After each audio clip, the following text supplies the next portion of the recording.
Hello. 1 second.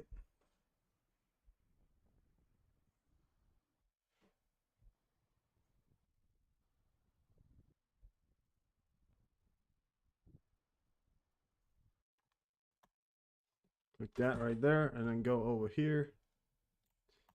Just gotta get this shit going.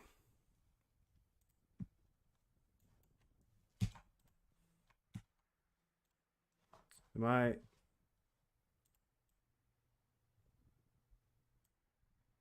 You got sound, right? Like that right there, and then go over here. Yeah, we got sound.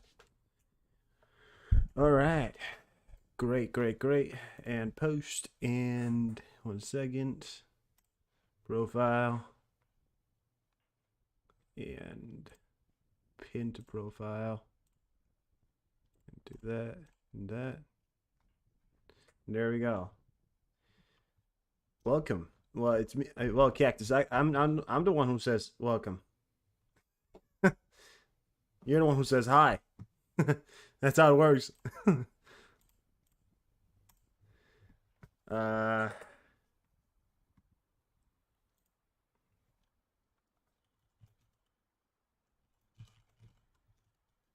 Oh.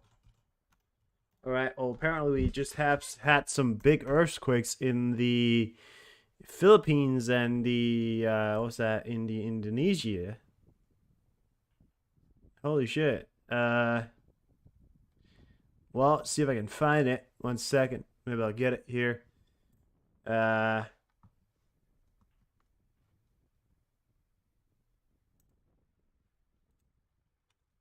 also have some other news I want to share, which I think is pretty.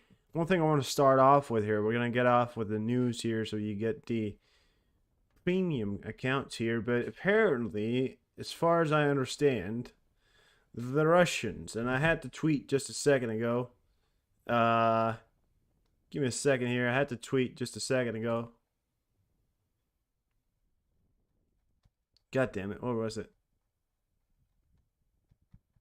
So apparently the Russians are planning on conducting missile intercontinental missile launches in 2000. Grelix, how are you? Welcome. Weichi, welcome. I had to tweet here just a second ago, but apparently the Russians in 2024 are planning on conducting 7, I believe it was, intercontinental missile launches. Which, I mean, they're not, going anywhere else. Just 1 second.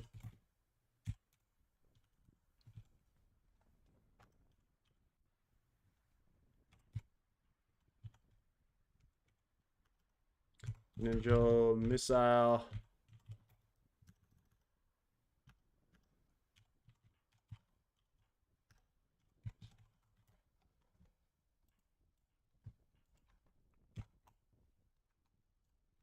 I gotta search it up. God damn it. I had to tweet and now I don't have it.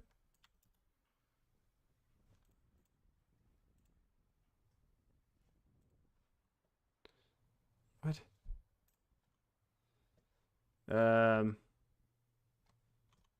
What was it? Intercontinental. There we have it.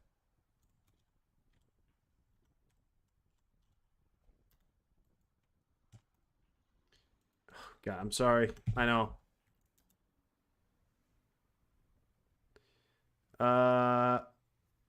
There we go. Here we have it. So I saw this off someone else as well, but Russia's strategic missile forces plan to carry out 7 launchers of intercontinental, not international, sorry, ballistic missiles in 2024, said the Russian Defense Ministry. So these guys right here. Now we're not. So there says a test carry out 7 launches of intercontinental ballistic missiles in 2027.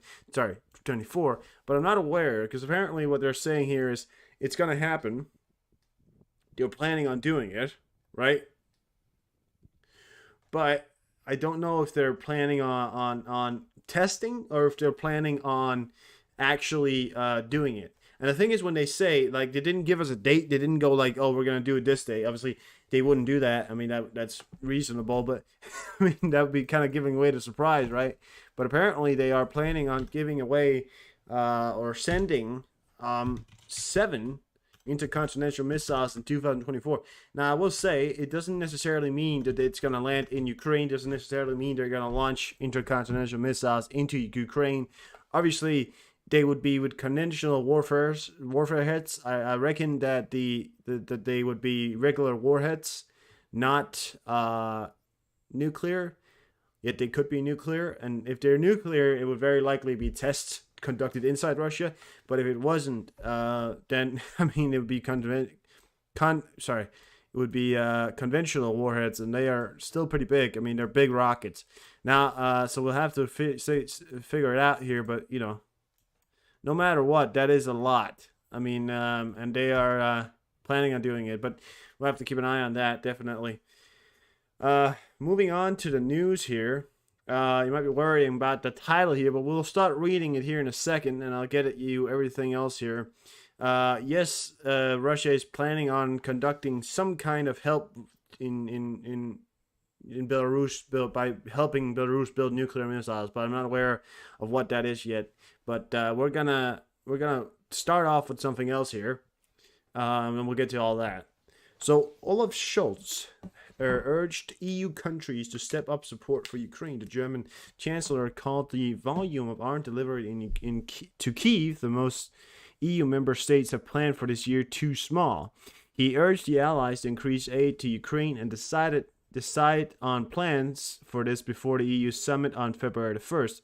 Europe must demonstrate that it stands firmly on the side of Ukraine, on the side of freedom, respect for international law, and European values, Scholz said. Well, then send your goddamn TARS missiles, and then, you know, we'll see as well. No, but he's right. I mean, Europe needs to step it up, and we all need to step it up in our own individual ways. But, you know, I mean, we definitely don't want to live in a world run by Russia, I can tell you that much. Half of Ukraine, by the way, is lit up. So you see this right here. Look at this. Half of Ukraine. Oh, sorry. Half of Ukraine is lit up right now.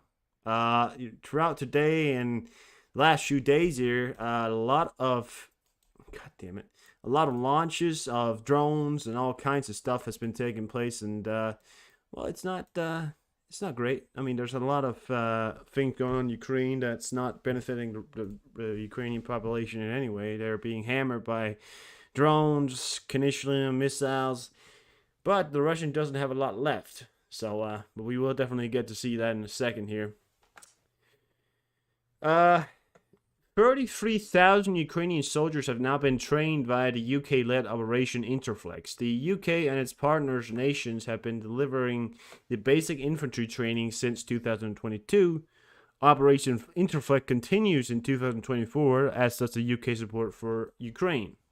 Grant Sharp, the recent sort of defense minister of the UK, has done a lot in reasons to say that they want to help Ukraine here. And here we have pictures of Ukrainian light infantry training in Great Britain, in the UK.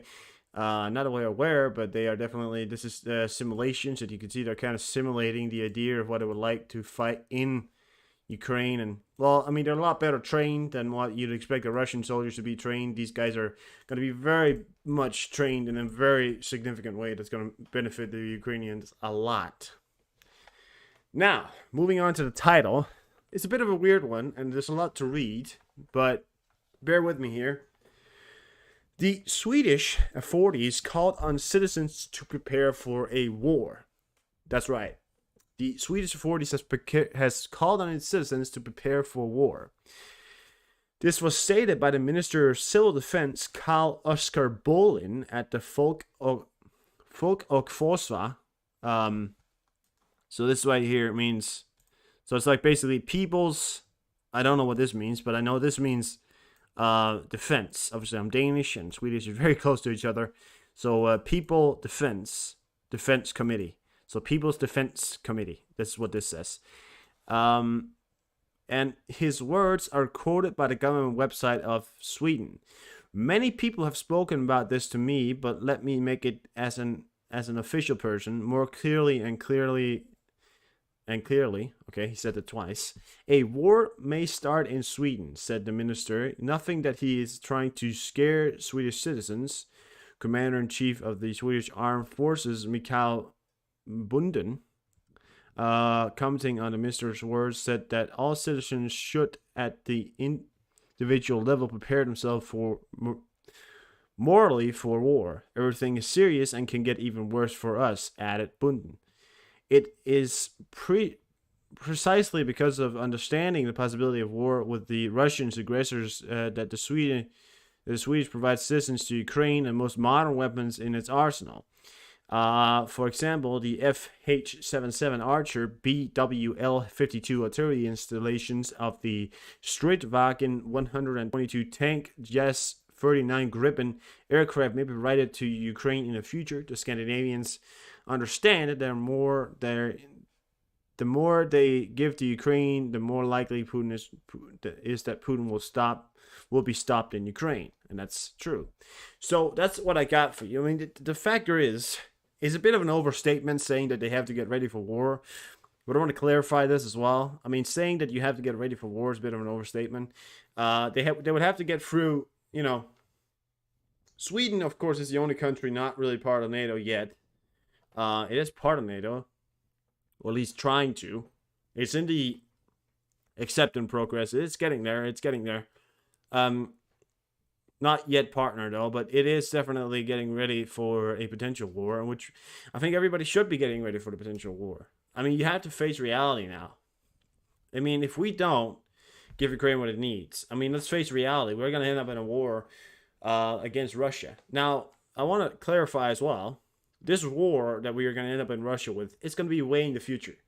It's going to be before Putin dies, but he's 70. I mean, if he's got, I don't know how many years he's got left. If he's lived to be 80, I mean, we don't know, right?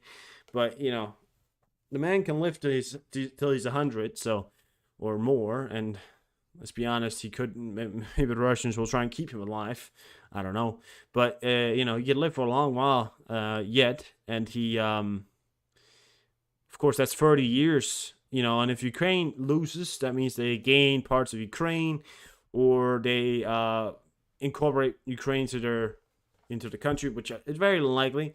But for Putin to have to rebuild his army is going to take years. It won't happen in 2000 and in the 2020s. It will definitely happen in the 2030s. There won't be a war against Russia in the 2020s. Neither will there be a war against China in the 2020s.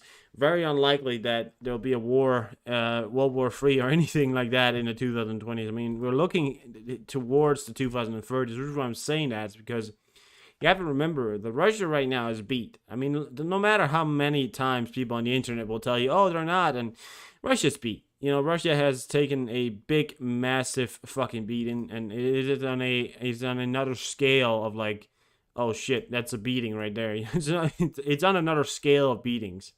There's never ever been a bigger beating since World War II against the Germans, than the French, than what Russia has taken throughout this war here. I mean, we're talking 6,000 tanks. We're talking 11,000 combat vehicles.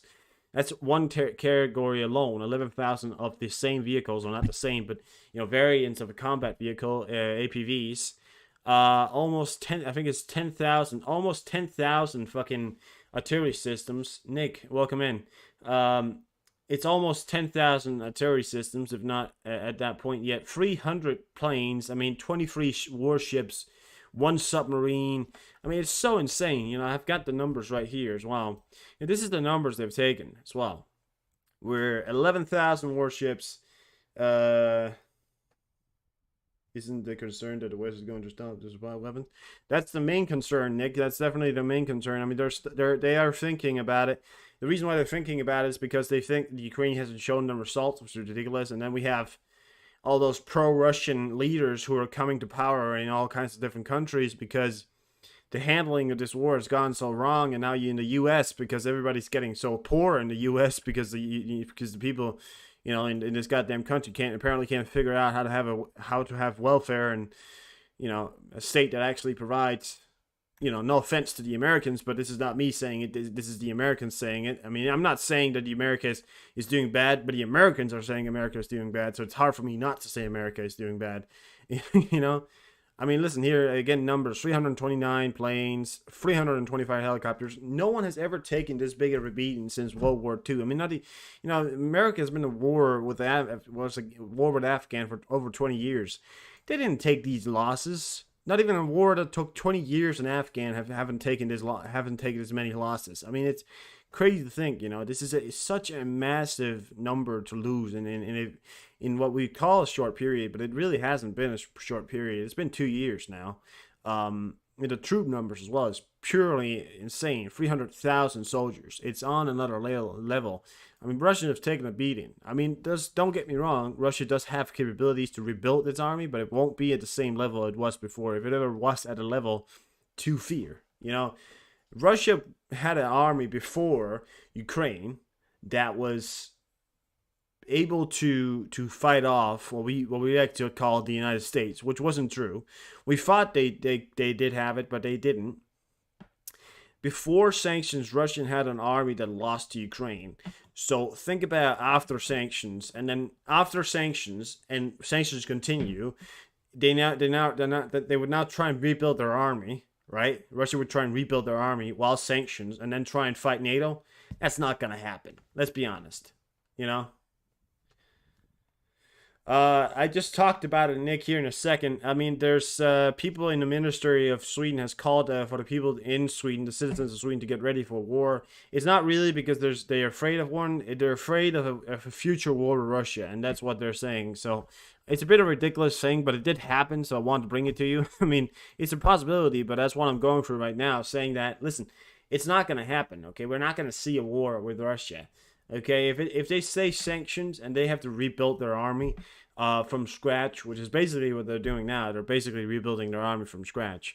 That would be, I mean, then they would have to fight all these NATO countries that have built their armies up since then, and have focused on building and constructions and focused on better capabilities to build more. I mean, look, the West is waking up to the reality that having a few good technology is not as good as having a lot of it.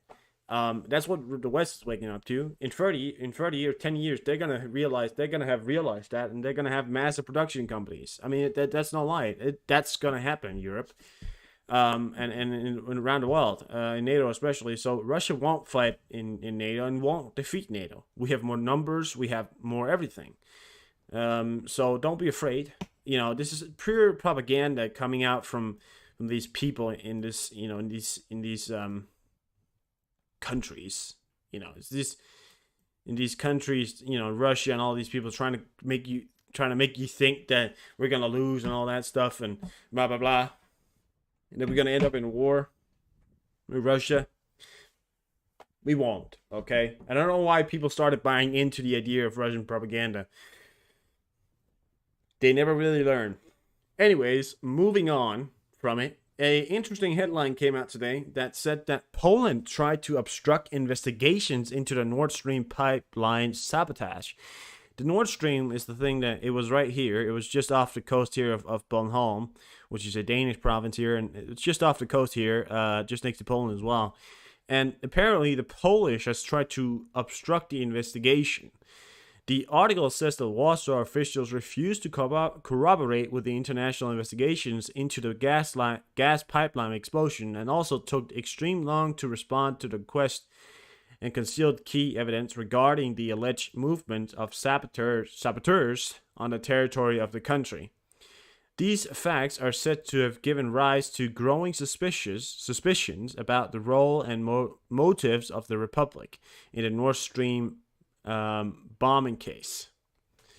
So some people have said it's a bit suspicious that the Polish would now try and obstruct investigation. I mean, they've been doing it for a while. It's crazy to me to think that they've taken this long to obstruct who actually blew up the goddamn pipeline, but they're still doing it apparently. Could the Polish have something to do with it? Was it an accident and now Polish try and cover it up by not saying it? I mean, that's hard to really say. I don't know who did it. As far as we understand, the Russians did it. Some people were trying to come out and say that the Ukrainians did it, but I just have to tell you one thing here. The Ukrainians did not do it. The Ukrainians did not have the capabilities. The Ukrainians don't have the capabilities now to do it. They're not a seagoing nation. How would they have brought equipment like that, that sort of equipment through the Polish border all the way up to the coast of Poland, gotten ready with explosives and diving gear and boats and all that, gotten through all of Poland with it, and then gotten, down to a pipeline in the middle of the Baltic Sea and blown it up. I mean, let's be honest. Baltic Sea. What was it called? The Eastern Sea. It's something. I don't know. But yeah, that's ridiculous. The Ukrainians did not do it, and they still to this day do not have the capabilities to do it. And why would they? It doesn't make any sense for the Ukrainians to do it. It was the Russians. Anybody did it was the Russians, or it could have been Poland by an accident, or somebody did it by accident and then didn't want to admit they did it. I don't know. But yeah, or China. I mean, China blew up a pipeline. China was the ones who destroyed the pipeline between Estonia and Finland. So why? Because China apparently doesn't know how to sail boats. So you never know. In Germany right now, a massive farmer strike has begun. Thousands of tractors from all over Germany are marching towards Berlin. The strike and roadblocks are starting all over the country. This won't help Ukraine, remaining a priority for Chancellor Scholz. Well, listen, not everything revolves around Ukraine, but I get what you're saying. But listen here, this is crazy, and it's happened before in Denmark. When they're trying to make all these things, it's ridiculous. These are the things I don't get about governments nowadays, and you point me out if I'm wrong. Why the fuck do governments care about these things? Why do governments care about what the farmers does with their farms? Now, I get that the farmers shouldn't, spray pesticides and things that aren't healthy for people to eat. I get that. I get the rules around, proper conditions for animals. Those things matter. But I don't get the rules about, having to obstruct them building anything. They have to ask for permission to build something here, or they have to ask for that and that and that. And then they get shitty wages because we every single day the government comes out and says, oh yeah, well we're just going to scrap the farmlands, make it into nature lands, and then all the farmers just going to have to figure out their own jobs because now they don't have jobs anymore. They don't have anything else to go to, or other education. They don't have anything else. Now they have nothing, which doesn't make sense, and which doesn't make any sense to do. And they're getting shitty wages because we're buying all of our fucking food from Africa, fucking South America, whatever. And I don't want to eat food from. I don't want to eat salads and all that bullshit from. I don't want to eat things that travel halfway to across the fucking world from India and whatever. But here you have it. These are crazy images. This is all tractors, by the way. All tractors, truckers.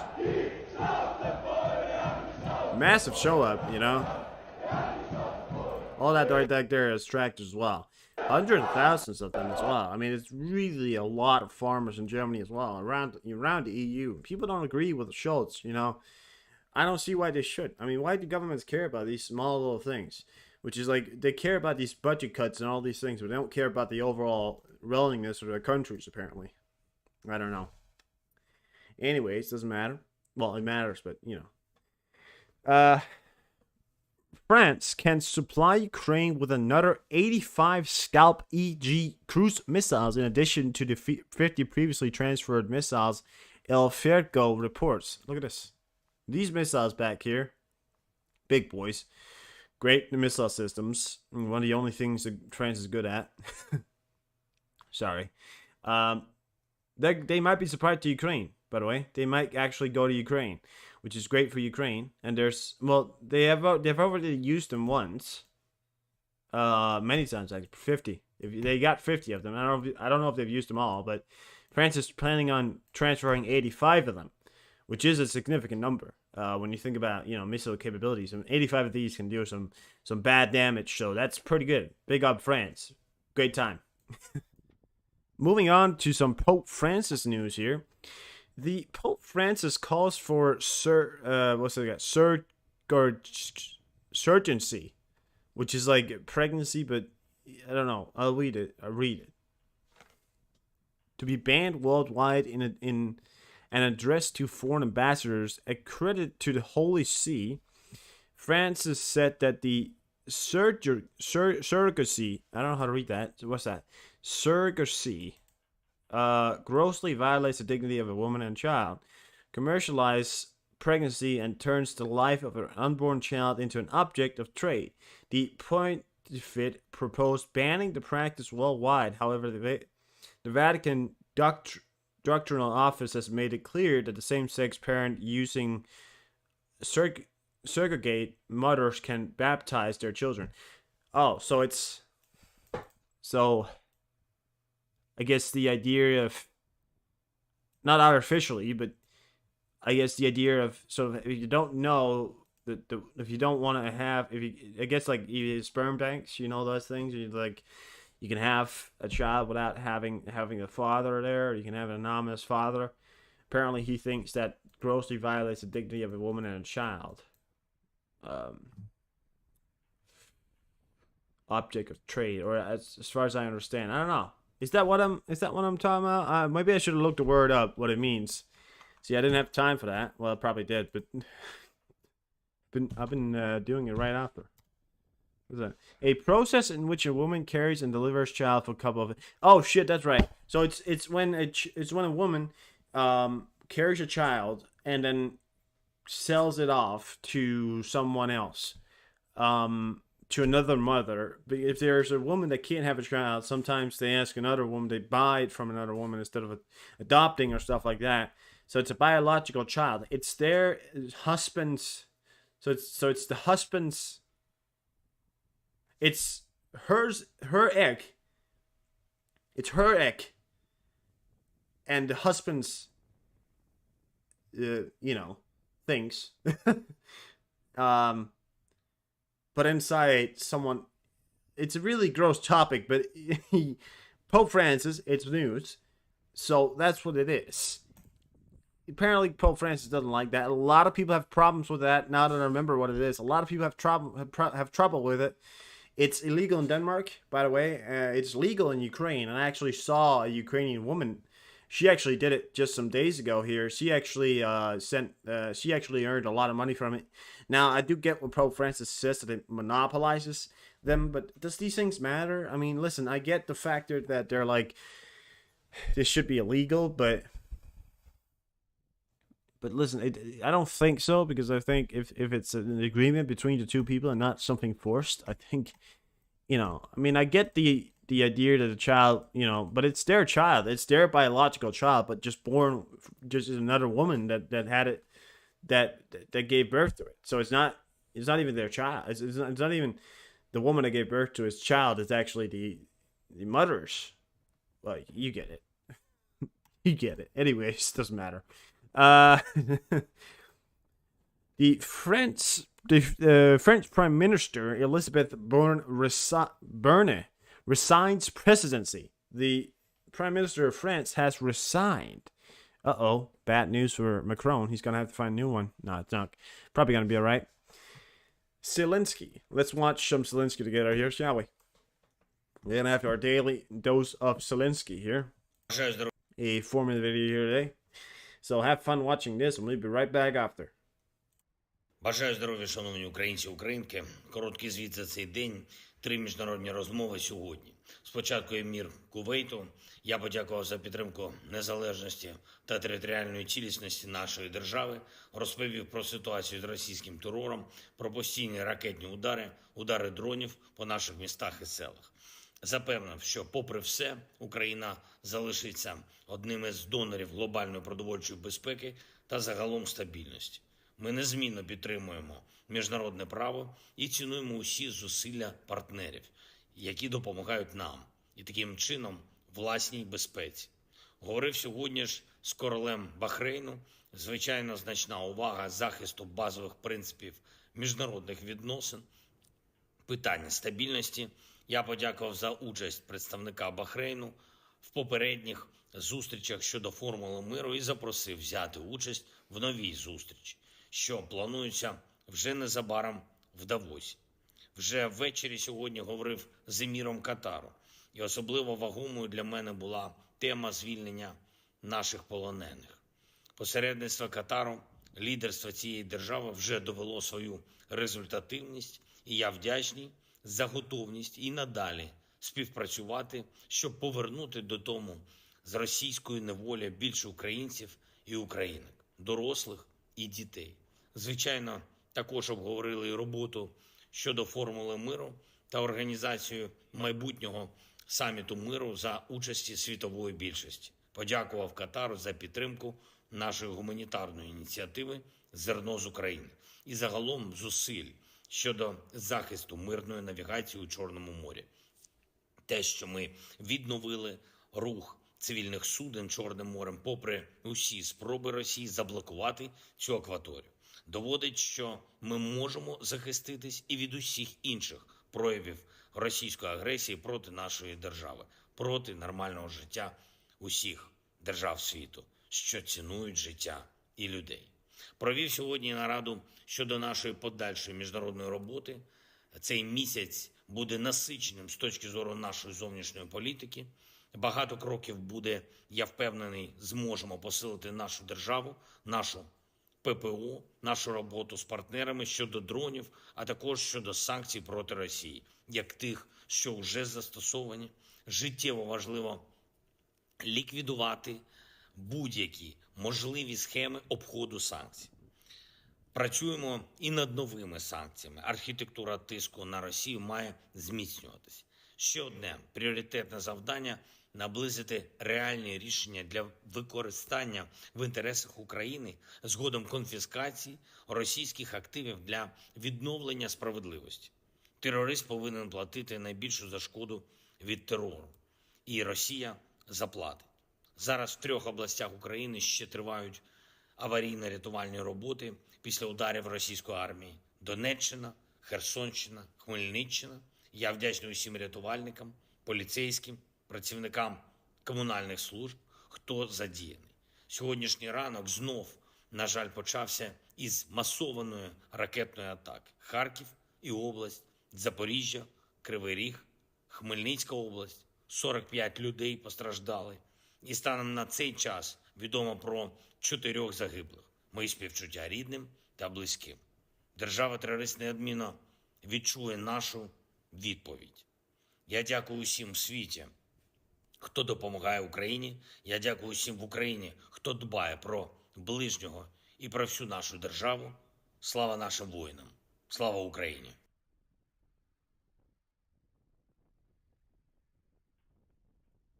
There you go. Yeah. It's all right. Thank Zelensky. Slava Ukraine. There you go. The occupiers learned to use EV to derail HIMARS missiles and Excalibur projectiles. Sorry. The occupiers used the Pole 21 system, which can jam the territory within a radius of 150 kilometers. According to the VB systems, Russia has advantages over Ukraine. The armed forces are now in big trouble due to the massive use of drones by the Russians. Now, you say that, yet I mean, they say they jam things up to 150 kilometers, which is true.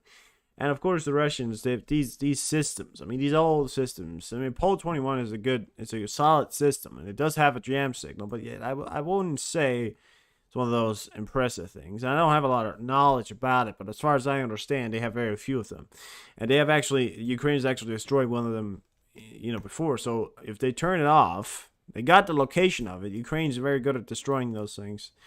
I don't know. But listen, the factor is, yes, Russia has figured out how to derail, meaning how to stop the HIMARS missiles, which isn't a great time, but I'm sure they're going to figure something out. Of course, whatever. The representative of the General Staff, Pavlukiak, 86, welcome in. The representative of the General Staff, the Ukraine forces destroy bridge near occupied Mariupol, thwarting construction of new railroad links for Russia. So the Ukrainians have recently stepped up its anti sort of logistics for the Ukrainians, for the Russians here. And Ukrainian forces destroyed bridge near occupied Mariupol, thwarting construction of new railroad links from Russia. There you go. The Ukrainian forces have destroyed a railroad bridge built by the Russians over the Kalminus River near the occupied city of Mariupol, which was intended to be part of the overland railway route from Russia to Russian-occupied Crimea. In particular, the structure of a bridge located in the village of Hernitne, near occupied Mariupol, has been destroyed. Fuel tanks and engineering vehicles were also burned. Good on that. Drishnichuk noted that the bridge was part of a Russian railway that was supposed to connect Mariupol and the city of Dishhankok, Crimea. Okay, so in Crimea, with Russia, Rostov-on-Don, and the cold Sweden. It's cold in Sweden as well. It's cold in Denmark as well. Taganrog. Freddy, welcome. It was a tie-in to the Donetsk branch of the Mariupol Aslovne. Holy shit, these names are... So, yeah. The issue of launching... Blah, blah, blah. So, as far as I understand, they've destroyed a railway system that was supposed to connect Crimea to the mainland of Mariupol, which is quite a stretch. Yet, it didn't go so well for the Russians. I think I have to spend some more time on that. Great job, Ukraine. Great job. Russian Telegram channels report that Arman Urspanov, a Russian colonel and head of the armed service of Russian airborne forces, went to occupied territories of Ukraine to raise the morale of personnel. There he stepped on a landmine. So, this man right here went to Ukraine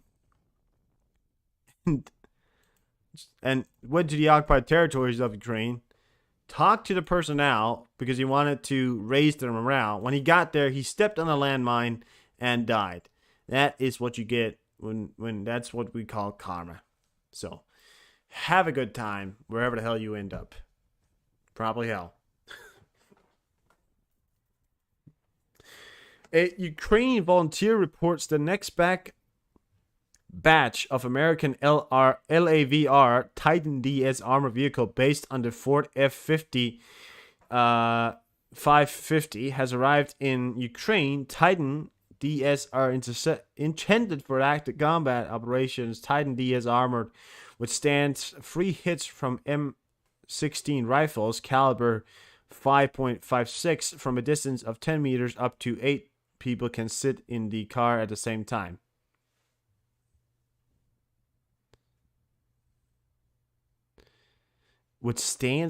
The armor withstands free hits from a M16 rifle.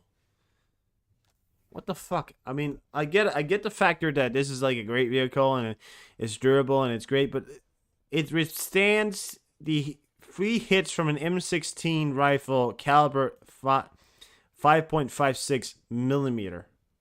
What's the caliber of an AK?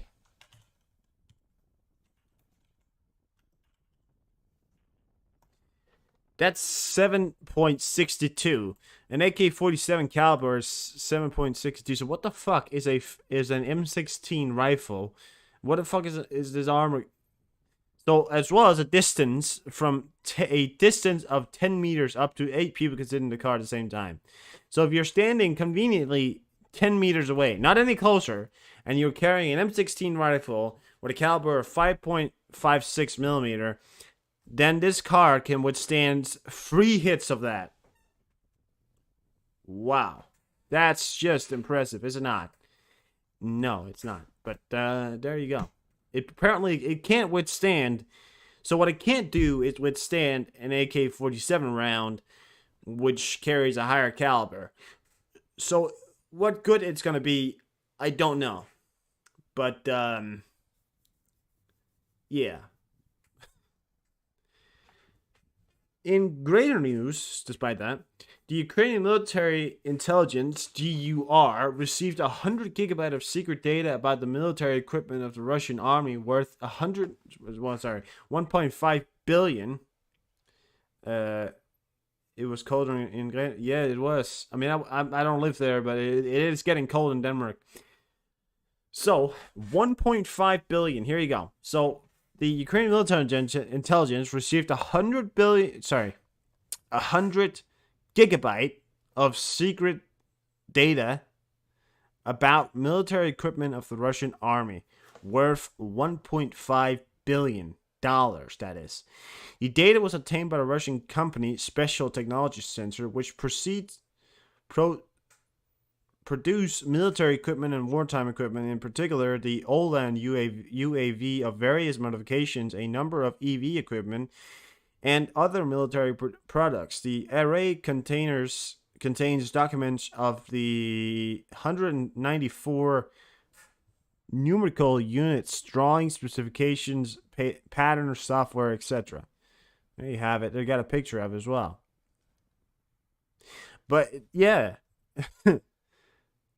So the Russians have recently the Ukrainians recently got their hands on a lot of intelligence of the Russian army, worth $1.5 billion, which is great. So they're probably going to use that to kill some Russians, and I can't wait to not see that.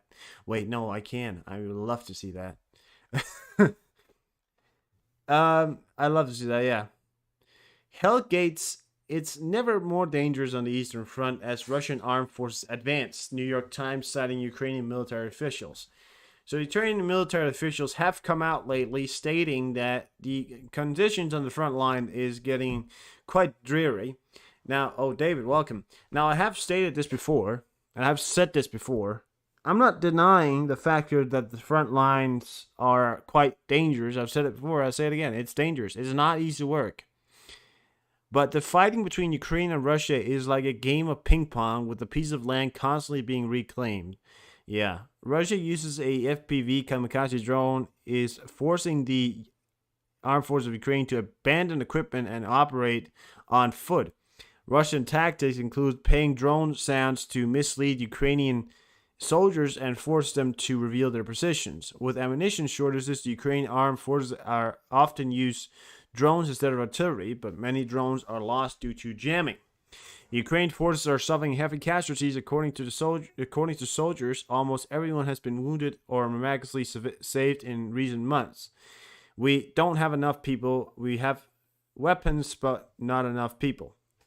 So the people, as I said before, was the big problem. Now they are planning on mobilizing a lot more. I've recently seen a lot of videos coming out of Ukraine of a lot of soldiers and a lot of men on the street being dragged into cars and then and then put towards the front. Now I'm going to put Ukraine here in the light, and I'm not saying that they're anything better than they're better than Russia, or that they're worse than Russia and that they've done worse things. No, there's a lot of people trying to escape Ukraine at the moment. There's a lot of soldiers in particular who are not soldiers but military-age men trying to get out of Ukraine because they don't want to get drafted. Now, that's, of course, a serious problem. The numbers, they say they have weapons and they might have the ammunition. There's a little bit of a shortage of munitions. A lot of it comes from the indecisiveness of the EU. I've never denied that Ukraine is having a hard time. I've simply stated that Russia is not having a better time. Russia simply has more. I've said that before as well. Russia simply has more. I mean, that's the only problem with Russia. It's not great, but they are people that fight with volume over, quantity over quality. And Ukraine, of course, is very much quality over volume. And they're doing great work, and they've done great work. They've weakened the Russian army to a state never thought to be seen. The Russian army aren't doing great, and they're advancing, but it's not a great advance. I mean, they've lost 100,000 people trying to advance 32 square kilometers, which is not a lot, by the way. I mean, 32 square kilometers is less than what Gaza is, and they've spent 100,000 soldiers on that, yet they still have more. Never denying that, But the Ukrainians, of course, a bigger problem they have is they don't have the manpower that Russia has. And NATO can't send its soldiers in there. I mean, they can rely on volunteers from different kind of NATO countries, but it simply won't be enough. They have to try and rely on people from its own country. They have talked about the idea of draftmen of women, but they're not really getting there yet. They have said that they still have enough soldiers in the homes, and some people, they've actually talked about maybe some of the, millions of Ukrainian refugees that actually went to different countries, Poland, Romania, Denmark as well, Germany, that maybe they could call some of them back and have them drafted up. But how much it's going to do, I don't know. I mean, and also because we here in NATO are training the Ukrainian soldiers. So if we train the Ukrainian soldiers, which we are doing, and the UK have recently finished up training 30,000 soldiers. These 30,000 soldiers are not only trained by NATO standards, but they're trained with, Great Britain standards, which makes them even greater, right? No, but they're trained with really great standards. So are many of the recruitments coming in. So it's a hard time, but of course, let's hope they figure something out, and that the EU starts getting their ass out of their ass. Is what I like to say. Russia is deploying nuclear weapons in Belarus, NATO borders. Putin wants to scare NATO and force the West to stop military support for Ukraine. So, as far as I understood, and it's just like building, as far as like they're building nuclear weapons in Belarus, they're not really, but apparently they were doing some kind of, helping with the Belarusian rocket systems, or at least some kind of nuclear, I don't know, but they were doing some of this as well. But Russia is deploying nuclear weapons in Belarus near NATO borders. They've done that. They have actually done it, and we know they're there now. But Putin wants to scare NATO and force West to stop military support for Ukraine. Predict Ukraine has low. Well, I mean that's because they don't have a lot of air defense ammunition left. They are very low on it, and that's because Russia continuously sends just massive numbers of missiles and drones over their territory. You have to think, you think one shots take care of one drone. No, one shot doesn't take care of one drone. It can be one shot, and it can be 100 shots. You don't know. I mean, you just have to have a good shot. And that's what they're trying to do, but it's not always easy. It's not easy. Despite the very modern equipment, it's never easy to shoot down aerial targets. It takes really, it takes effort, But yeah.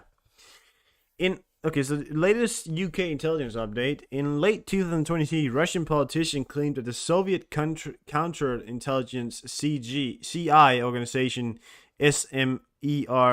SMERSH was being re-established. In early January 2024, an open source image showed operatives apparently wearing SMERSH uniform patches. So in old Soviet counterintelligence, so we're literally going back to the Soviet era times. I mean, it's like people say that we're not in a Cold War. We are in a Cold War. Let's be honest. I mean, the Soviets are back. Not really, but in many ways, Russia is turning into the Soviet Union again. They are, and they're turning some of their equipment and some of their people and all that stuff. But yeah. An abbreviation of the Russian phrase for death to spies, Joseph Stalin established the original organization, which existed from 1941 to 1946 in the West. It became known via its fixation. Holy shit. Portrayal in Ian Fleming James Bond books. Okay. It's unclear whether the name indicates any substantive new capabilities. I could all these words. Of role for Russian CI function, or whether it's merely a rebranding. I think it's a rebanding or rebanding. So I say rebanding, yeah. However, it provides another example of how Russian authorities consciously caused the Russian-Ukraine conflict in the spirit of the Second World War, and their strong focus on supposed infiltration of external threats into the country. So yeah, I mean, they are pretty much spies. Russia has relaunched a spy network from the Soviet times. It doesn't get more crazy than this, guys. You're living in a world of spies now. Old Soviet wearing military spies. It doesn't get better than that, does it?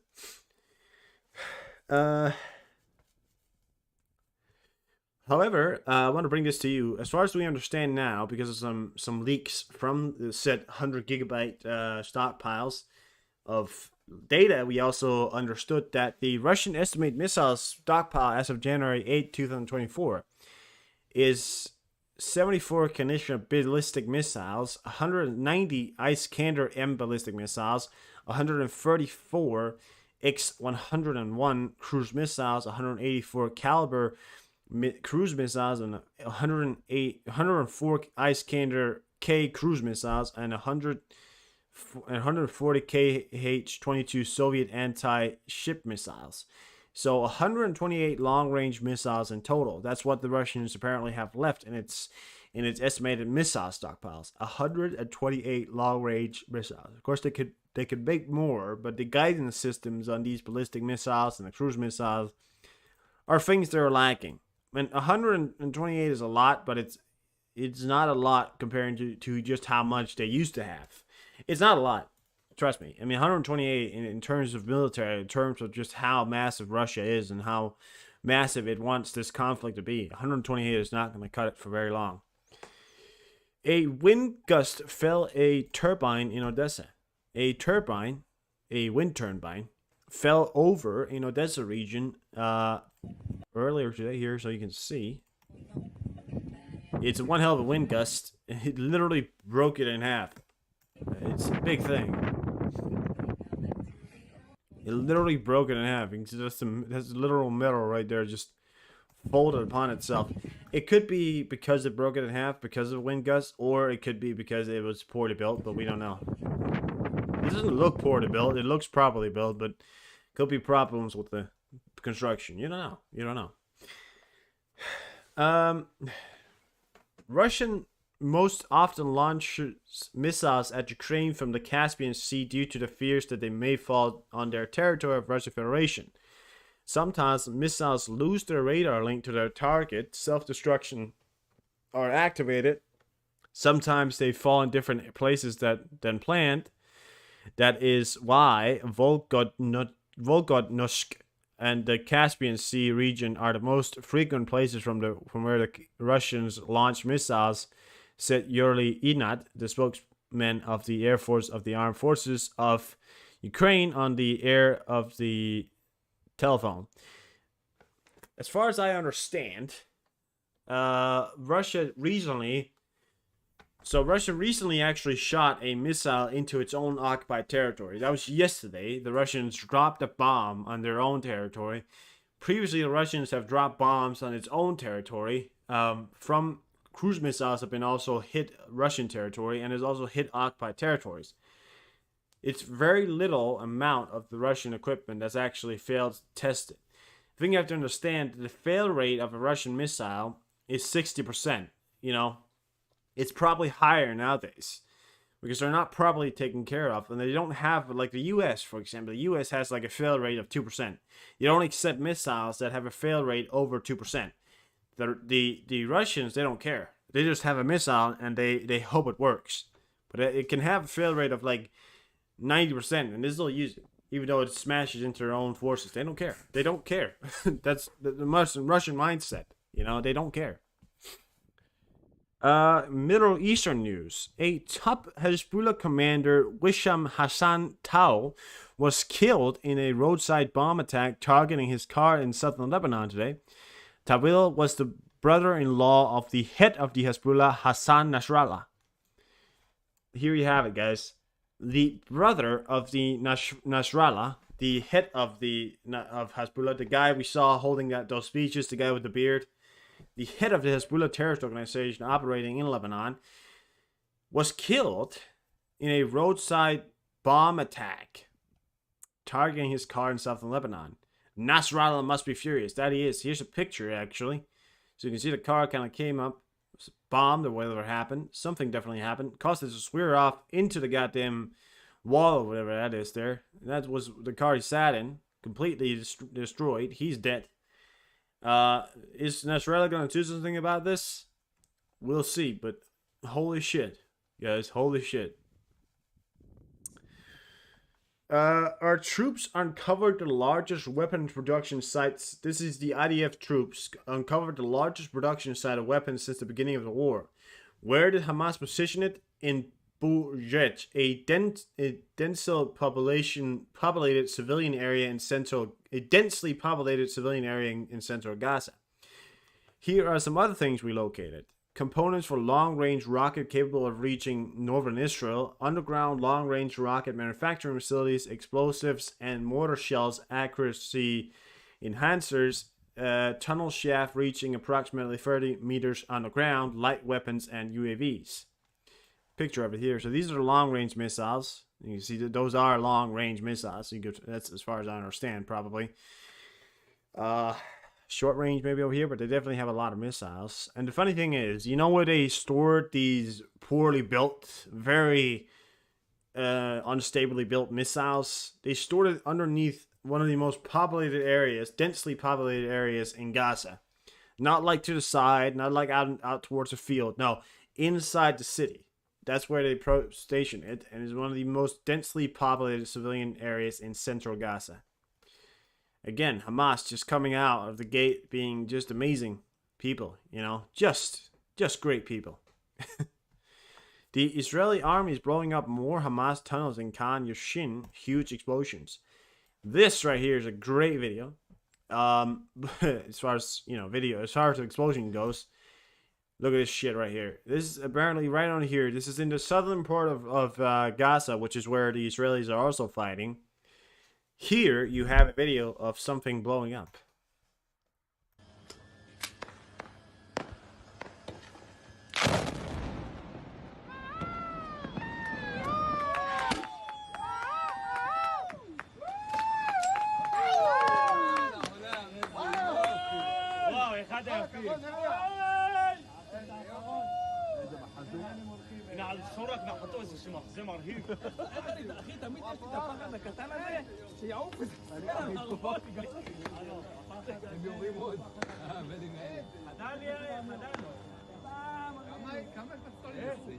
That is the situation at the front right now. The Israelis are cleaning up.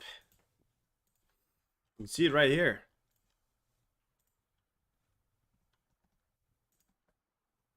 The Israelis are cleaning up the Hamas people. Hamas terrorist organization. Here you have it. This is the southern part. This is Khan Yushin, which is right here. This is where they dropped some of the bombs. And of course, there's tunnels operated by Hamas inside this southern part of Gaza as well, where they have now cut off this section as well. As I understand, this section right here is very densely populated, and also big city here. So these right here are definitely being cut off again. This is where they're now. Now you can also see just how densely this is getting. They're now moving so close to completely capturing this. It's insane. I mean, they're only missing this and that and that and that. This is where the Hamas is fighting. This is where the last of the remaining Hamas forces consist inside of the city of Gaza. Gaza City. This is the other areas here where the Hamas soldiers are now hiding inside as well, or still actively fighting against the Hamas. This is where they're still having some sort of success, or if they have any. They of course still have sea access here as well, and down here as well. But these are of course the areas and where the most of the civilians are still located, which is where the Israelis also have to take into account. But yeah, the Israelis are definitely winning, if that's what you want to ask me.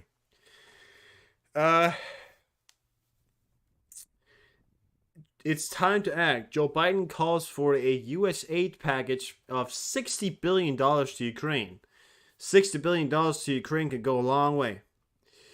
The Bangladesh elections are not free and fair, U.S. State Department says. Oh, really? You know, not even the Indian and the Bangladesh. People think, oh, these are Asian countries. They're not dictators.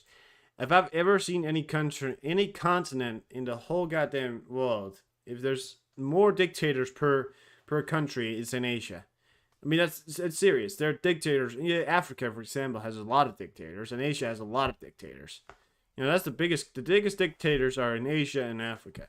I mean, of course, when you think about it, because Russia is also in Europe. I mean, Europe has two dictators, pretty much, which is um, Belarus and Russia.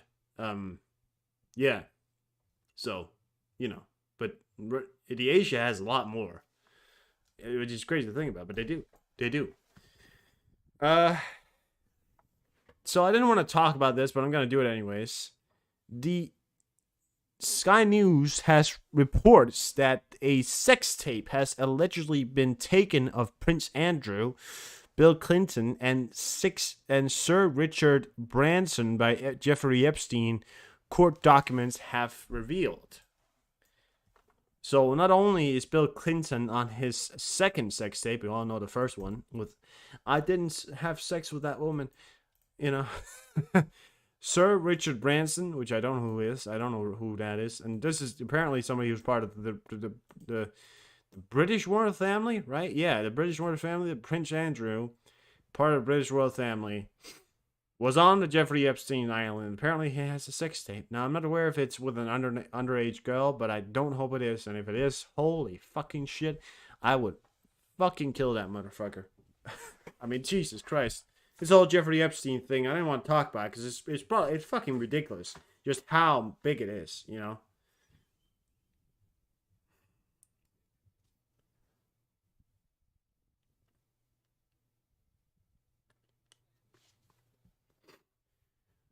well, if they're expected to be members in 2025, I don't know if they're going to be members in 2025, but apparently they are.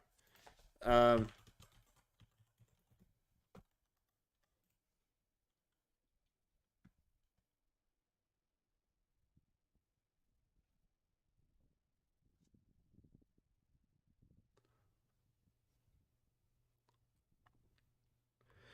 no. So in July 2022, NATO signed the accession protocol for Sweden to join the alliance, which was quickly ratified by all states by December.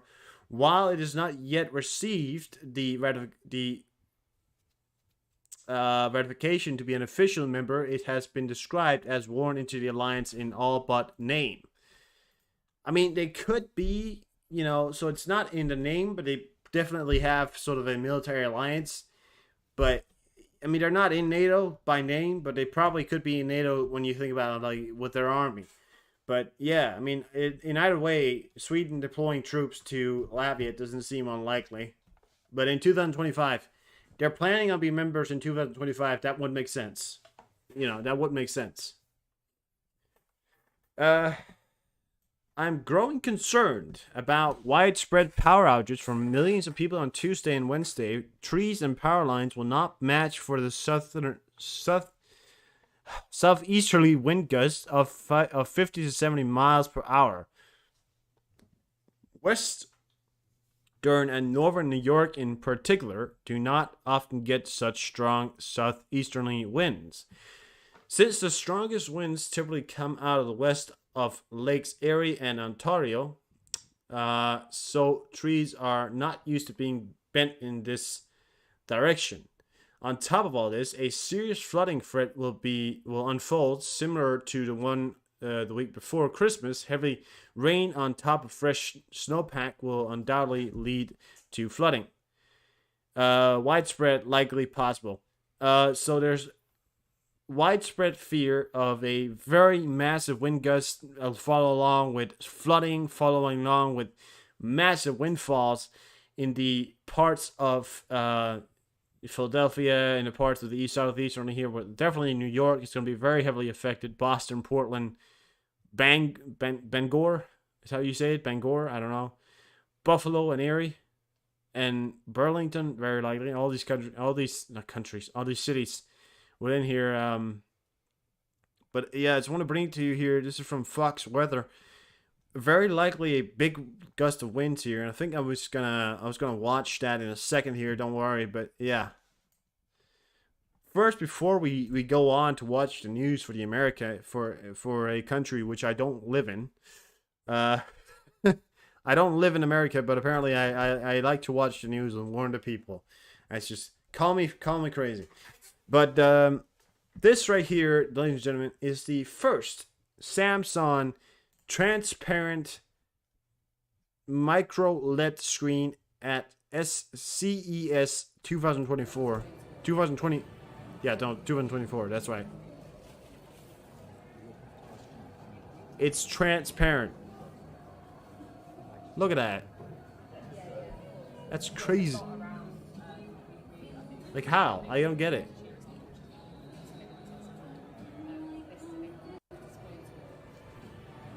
It's so,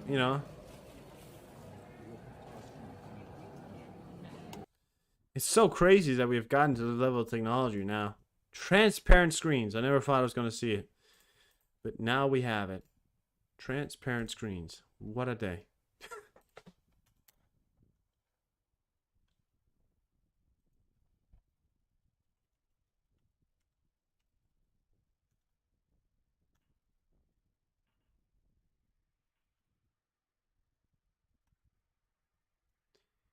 Here's a short clip So for the dangerous, right? weathers here that's coming in over the U.S. southeasternly coast. Just so dangerous, right? Ice, it doesn't matter what you're driving. It will let you slide up and down the roads there. Kiana, on its heels. We don't have much of a break. Here comes the next storm system, and this one's going to impact more of the United States, more of the country here. The track is going to take it right up into close to the Great Lakes. To the south of there, we already have the chance for some severe storms to pop up. This is an area in January where we do have probability of having some tornadoes here. This is where it happens, and we are going to see that chance as we go into early next week. Some gusty winds with this. That's also going to be another part of this story, and snow coming down on the northern side where it's pretty cold. Now, look how widespread this is as far as real estate. It covers many, many states. You talk about what gets fallen, but all the snow that falls behind there, easily 3 to 5 inches of rain. Some of these pockets maybe a little bit more. But around that storm, we're also going to see some very strong winds, and that could be blowing some of the snow that does fall around, so visibility could drop quickly. Major concern with this is the amount of rain coming down. Heavy rain up and down portions of the I-95 corridor. Also a strong, solid onshore push could lead to some localized flooding and some beach erosion. But the amount of rain is going to be maybe 2 to 3 inches of rain. The concern is we're getting a lot of snow this weekend, as we've been talking about. That snow will melt with all of the rain coming down. This is Tuesday morning. Look at those strong winds. You can tell by how strong or how closely packed the bars are behind it, those darker bars there. And then notice over to Chicago, St. Louis, Detroit, some major hubs could be dealing with some travel delays at the airports. There comes the heavy rain Wednesday morning, falling on all of that freshly piled up snow that we're going to get this weekend. That will lead to potentially see some flooding. The winds will be pretty strong here, Kiana, as well, not only along the coast, but in and around, and they will switch directions as the storm moves up to the north. So watch this one next week. It's right on the heels of what we're watching this weekend. I'm Amy Freeze. Welcome to... There you had it, right? Literally, minimum of 20 to 30 miles per hour winds across the U.S., which is crazy. I mean, it's crazy. It's crazy. It's crazy. It's crazy. But yeah, I just want to bring it to you. Oh shit. Massive explosion reported at Sandman's Signature Hotel, Fort Worth, Texas. Massive explosion here. Not sure of what it is yet. Can't see what that is yet. Gas leak, maybe. Or a possible terror attack. Not aware. Can't tell you yet. This is great. This is just in right here 2 minutes ago. Inside a paper. Very trustable news source. Very trustable. Well, we'll try and maybe figure that out here. 1 second. I'll give you some other things here. We'll watch flash news here to give you anything I didn't give you, and then we will be right back with some more of that. 1 second. Well, 5 minutes here. I'm going to take a little bit of break here, and then we'll be back in 5 minutes.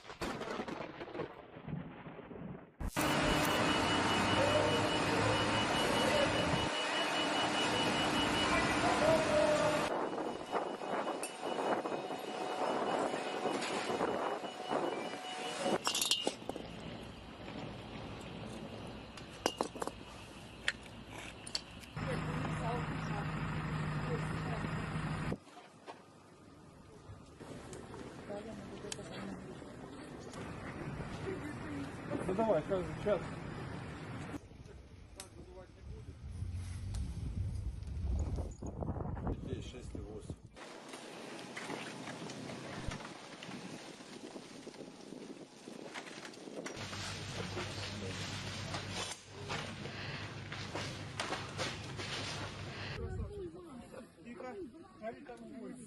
Аккуратно, поможем.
boats right there.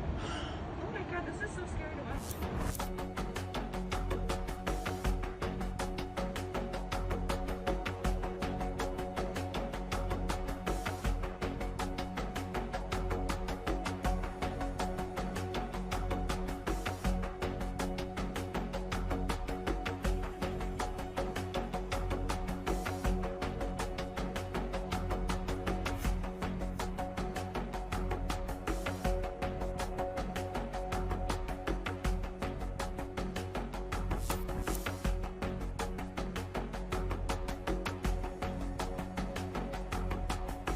Five, 4, 3, we have ignition.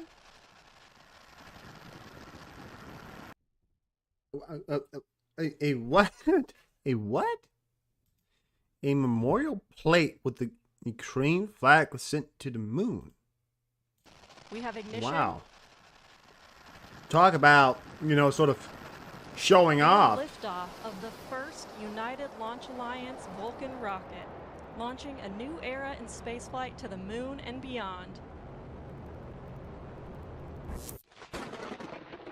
Don't know why I didn't hear about that. That's why we need flash news so we can get the News rounded off. You get what I'm saying? What was that? I did that. Holy shit! Yeah. Okay. I did not hear about that.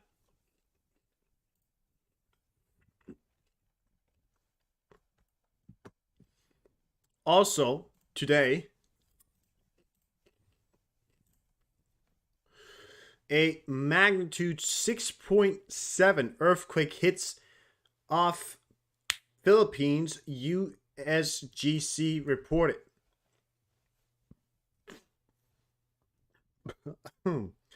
A 6.7 earthquake hits off the islands of Philippines. Is that how you say it?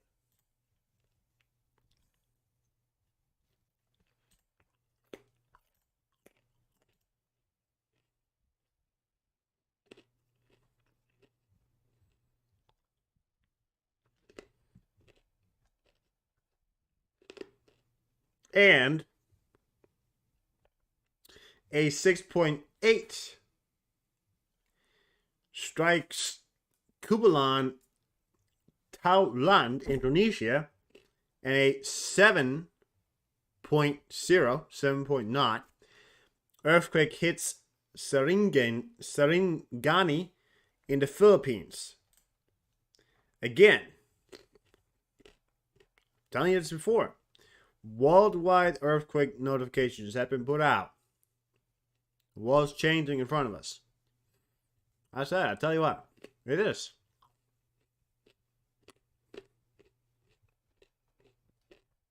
Oh.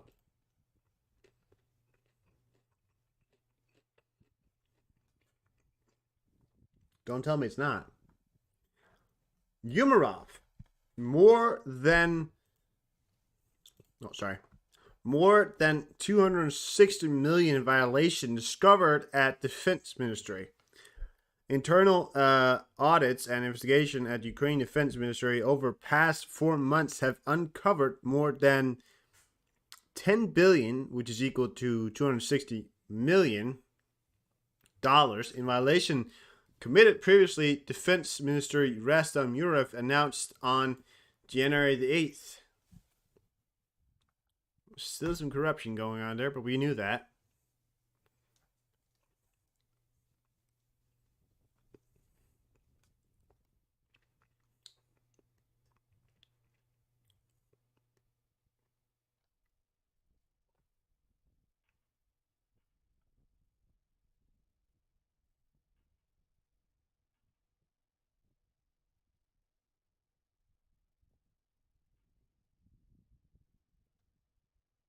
God damn. I never knew they sorted potatoes like, not potatoes, tomatoes like this. Look at this. Look at this in slow motion. It doesn't miss one right there, but it doesn't really miss anyone. Look at how precise it is. It doesn't miss any of them. Well, occasionally one or two. One dip drop by right there. See, one bounced off that thing, but that's not the machine's fault. That's this one's fault. Bounced off there. That's really impressive. That is impressive.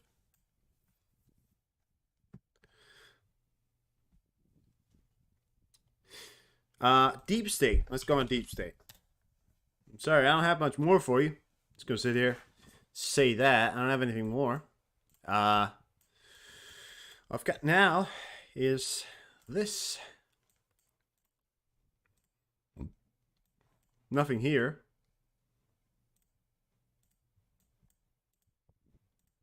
Nope. Oh, here it is. Some troop movement. Oh, yeah, look at that. The Russians apparently recently made some gain here. Well, not recently, but they made some gain here. Now they've moved some troops, what appears to be to try and do whatever that is. I believe they're trying to conduct another form of blitzkrieg movement. As you can see, they're trying to get around the city here. Probably push in from this side as well, or at least get around it. This city right here is a big chunk of land that was liberated by Ukraine. That's quite a long time ago as well. So I just want to say, this chunk of land here, that chunk of land there, is 53 square kilometers. In 2023, Russia has spent maybe, as I've said, 100,000 soldiers. They spent 300,000 soldiers in total, right? They spent maybe 200,000 in 2023. Maybe. Yeah, Ukrainian plate went to the moon. That was pretty cool. I didn't know that. But yeah, maybe 100,000 soldiers being spent on this war, right? This bullshit. This stretch of land here, this very, what I'd call small stretch of land compared to Ukraine, you can't see it when you zoom out, is bigger than what Russia has claimed in land territory in 2023. In a whole year, they spent 100,000 soldiers, if not more, dead soldiers or wounded soldiers now, can't fight, to gain land that's almost half the size of this. Put that into perspective. It's smaller than what this is. You cut off here, and it might be equal to this sort of land right there. That's how big the land gain that Russia has made in 2023 really is. It's small. It's smaller than this. Look, it's smaller than that. That stretch of land there, the amount of gain they've made is smaller than this. That. I mean, yeah, they are a laughingstock. Let's be honest. It's nothing. It is nothing. It is nothing. It is absolutely nothing. Compared to just how much they've spent on it. 6,000 tanks. I don't know what the number in 2023 was when the year started in 2023, but I guarantee you that was probably 2,000 or something. 4,000 tanks for a stretch of 32 something. There we have it. So, multiple people injured following a massive gas explosion at the Sandman Hotel in Fort Texas. I literally said when I saw it, could be a gas explosion. And they just confirmed that this was a gas explosion. So it wasn't a terrorist attack. A building exploded. Well, it didn't explode. Well, yeah. Well, there was an explosion in a building caused by a gas leak. Or gas explosion. Also reported that multiple people injured. But doesn't appear to state anybody dead. So, very much... it's bad, but of course, good nobody died from it.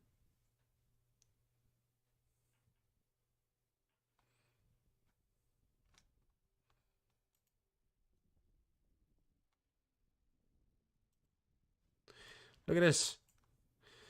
Sunday was just the beginning. We have several more storm threats. This is the next 10 days of the United States. Tell me again I'm not fucking wrong. The world's changing in such a fucking drastic way. It has something to do with the sun. I can't tell you exactly what, but, current shifting, the world's getting colder. Places that used to be hot, it's getting colder. Okay? And this shit right here, check it the fuck out. Okay? This is throughout the next. This is already a storm there. That's one storm. That was the storm you hit Sunday. That's one storm coming in. That's the second storm coming in. And that's the third storm coming in.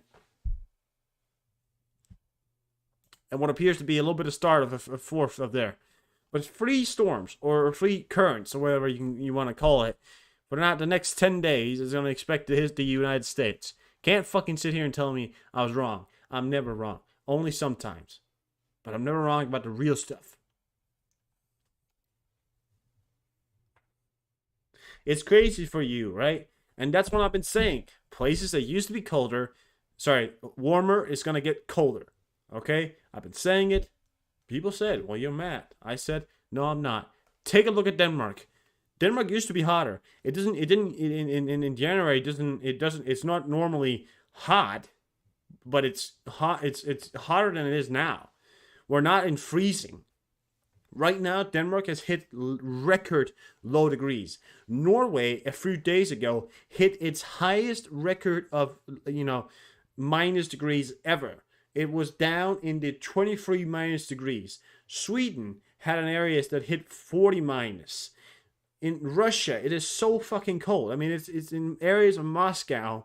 Some people are saying it was minus 40, which I have doubts, but but Denmark, it's also minus. It's so crazy. It is so crazy. And I've been saying it, and it doesn't take a fucking genius to figure it out, man. Because the reason why I'm saying is because you got to take a look at it. It does have something to do with global warming.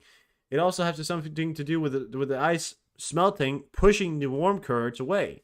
Okay? It really does. I'm telling you. It's weird, but it's true. Like, you can't tell me it's not. Because look at what's happening in the U.S. Are we heading into an ice age? Probably not. But we're definitely heading into a colder period. I'll tell you that much. We're definitely heading into a colder period of the Earth's history. Because it's looking that way. Okay?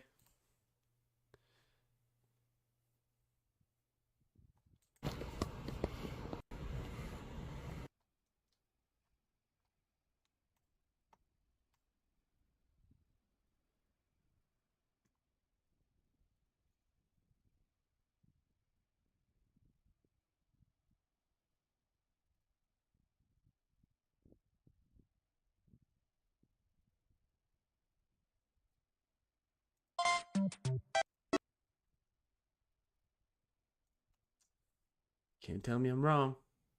No, you can.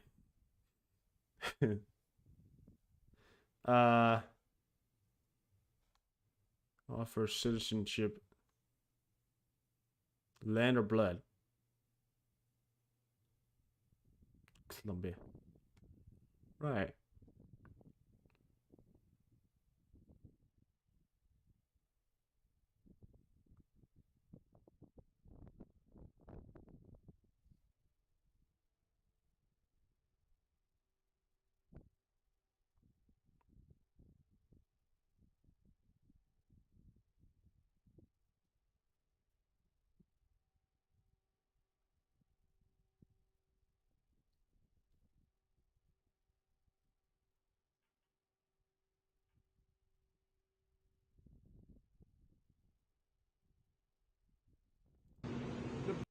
Well, anyways, guys, despite that, I'm gonna end the stream here.